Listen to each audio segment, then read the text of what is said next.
Mimi siku zote naimba juu ya kujituma, proactivity. Na hili sio sharti langu kama nimeribuni, ni sharti la katiba, liko kwenye ibara 25 ya katiba. Na kujituma huku kunatokana na kuwajibika. Mara ibara 25 ya katiba inazungumza juu ya wajibikaji wa watumishi wote wa serikali na kila mtu.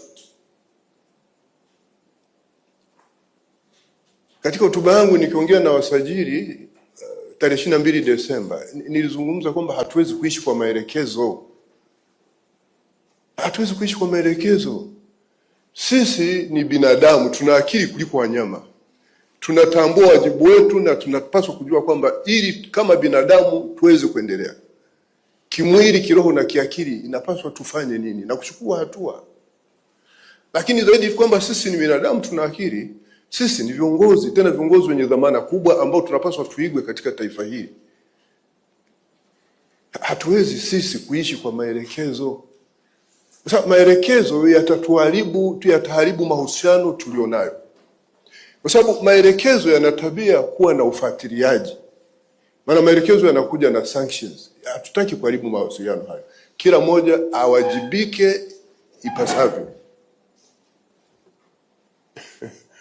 Kwa hiyo